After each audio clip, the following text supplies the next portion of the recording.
नमस्कार दोस्तों, मैं रविंद्र रावत आप सभी का स्वागत करता हूं। दोस्तों, ग्रहों की युक्ति के बारे में जो हमारी ये सीरीज चल रही है उसमें आज हम बुध और केतु के बारे में बात करने वाले हैं। बुध हमारी बुद्धि को रिप्रेजेंट करते हैं और केतु हमारे सिक्स सेंस को रिप्रेजेंट करते हैं। जब ये दोनों ग्रह एक योग का निर्माण करते हैं तो हमारे जीवन पर उसका क्या प्रभाव पड़ सकता है, ये हमारे लिए किस तरह से शुभ और अशुभ फल दे सकते हैं, ये कहाँ पर हमारे लिए पॉजिटिव है और कहां पर नेगेटिव है, ये सारी चर्चा आज मैं इस वीडियो में करने वाला हूं। लेकिन उससे पहले आपको याद दिला दूं, अगर आपने अभी तक हमारे चैनल को सब्सक्राइब नहीं किया है तो प्लीज़ पहले उसे सब्सक्राइब करें ताकि हमारे द्वारा जो जानकारी दी जाती है वो बेरोक टोक आप तक पहुंच सके। तो दोस्तों शुरू करते हैं। दोस्तों, बुध को ज्योतिष शास्त्र में बुद्धि का मालिक बताया गया है, आपके शार्पनेस का मालिक बताया गया है, कैलकुलेशन का मालिक बताया गया है, सामाजिक जो मान प्रतिष्ठा है उसका सूचक है, और बहन बेटी बुआ मासी और आपकी साली ये सब बुध से डिनोट होते हैं। आपका व्यापार कैसा चलेगा, आपके व्यापार में आपको फायदा होगा या नुकसान होगा, ये सब बुध से देखा जाता है। बुध ही आपकी शार्पनेस, आप किसी चीज में कितनी चालाकी से काम कर सकते हैं या कहां तक नई सोच ले सकते हैं, ये सब कुछ बुध देखता है। जब हम केतु की बात करते हैं तो केतु आपके गहराई को रिप्रेजेंट करता है, किसी भी चीज के डेप्थ में जाने को रिप्रेजेंट करता है। केतु हमारे जीवन में उन छुपी हुई चीज़ों को उजागर करता है या उन छुपी हुई चीज़ों से संबंध रखता है जो नॉर्मली सबके सामने नहीं आती। गुप्त अंगों को, गुप्त क्षेत्र, गुप्त विचार, गुप्त रहस्य, ये सारी चीज़ें केतु से रिप्रेजेंट होती हैं। केतु ही हमारे पुत्र को रिप्रेजेंट करता है, केतु ही भतीजे को भी रिप्रेजेंट करता है, और केतु आपके मान प्रतिष्ठा, आपका झंडा है।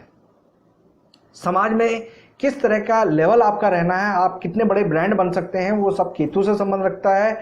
और केतु ही आपके जीवन में उस सिक्स सेंस को रिप्रेजेंट करता है, उस छठी इंद्री को विकसित करता है जो इंट्यूशन के रूप में आपके पास आती है, दैवीय शक्तियों के रूप में आप भिखारी, जोगी या सेवक के रूप में भी ले सकते हैं, चेला भी कहते हैं। तो दोस्तों, यहाँ पर मैंने दोनों ग्रहों के किन किन चीज़ों को रिप्रेजेंट करते हैं उसके बारे में बताया।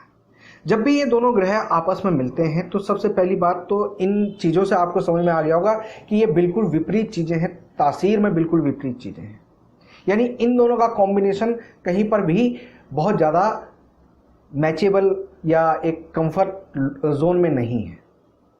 यानी कहने का मतलब ये है कि गहराई, किसी चीज़ की गहराई में चले गए तो आपकी बुद्धि उसका विपरीत असर देगी। यानी अगर आप ज़्यादा डीप चले जाएंगे तो आपकी बुद्धि डर पैदा करेगी, आप किसी चीज़ के डिसीजन में नहीं जा पाएंगे। बुध वाणी को रिप्रेजेंट करता है और केतु छिपा हुआ है। यानी वाणी में कहीं ना कहीं जब बुध और केतु का मेल होता है तो वाणी में कहीं ना कहीं इफेक्ट आता है। इसको आप सबसे पहले समझने की कोशिश करिएगा। ऐसा कुत्ता जो डर के मारे अपनी दुम से अपनी इज्जत बचा रहा हो, तो जब भी बुध और केतु का मेल होगा तो ऐसा इंसान कंफर्ट जोन में नहीं रहेगा, अपने आप पर भरोसा नहीं कर पाएगा, उसके अंदर ऐसी प्रवृत्ति रहेगी कि वो नासमझी वाले काम कर देगा। जब घटना घट जाएगी तो उसके बाद उसके दिमाग में आएगा कि इस चीज़ का मैं ऐसा रिएक्शन दे सकता था, इस चीज़ पर मैं ऐसा रिएक्ट कर सकता था।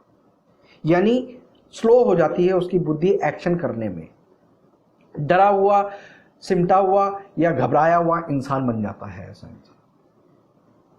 जब भी बुध और केतु आपस में मिलेंगे तो बुध भी खराब होगा और केतु भी खराब होगा।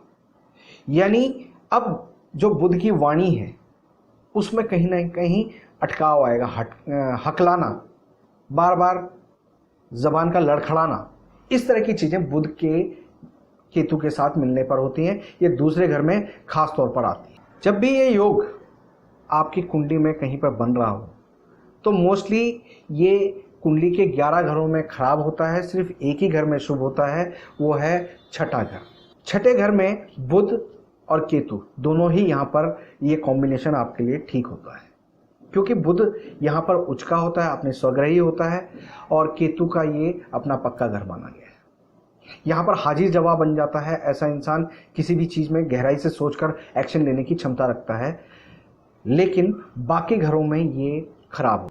जब ये योग आपकी कुंडली में हो तो इसका सीधा इफेक्ट आपके बुध से संबंधित चीज़ों पे और केतु से संबंधित चीज़ों पे आता है, जिसके कारण सबसे पहले बृहस्पति इफेक्टेड होते हैं, यानी सांस से संबंधित परेशानी, दमे की शिकायत।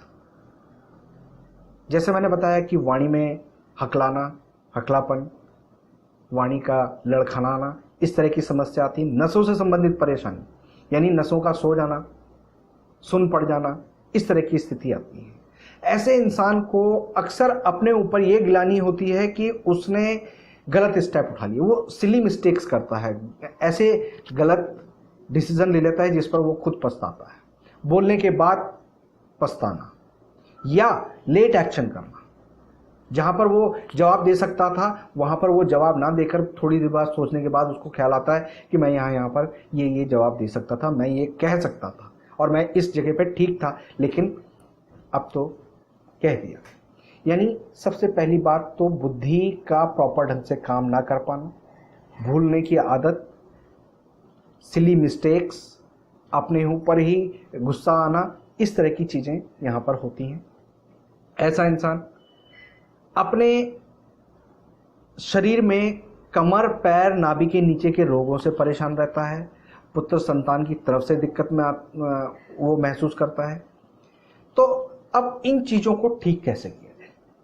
सबसे पहले तो कानों में सोना पहनना, वो उसकी हेल्थ में इफेक्ट करेगा, खासकर शरीर में रीढ़ की हड्डी या नाभि के नीचे के रोगों पर वो कंट्रोल करेगा। एक बहुत इम्पॉर्टेंट उपाय है जो इस योग में करना चाहिए, चाहे वो हकलाने की प्रॉब्लम हो या नसों से संबंधित प्रॉब्लम हो, दमे की प्रॉब्लम हो, उन सारी चीज़ों में ये फ़ायदा करेगा कि एक पीतल का हुक्का आपने लेना है और उसको गंगा जल और कच्चा दूध डालकर रखना है और उसको घर की ऊंचे स्थान पर रख देना है। जहाँ पर भी जब भी वो सूख जाए तो उसे दोबारा से भर देना है। ऐसा बार बार करते रहें तो इससे आपको फ़ायदा मिलेगा।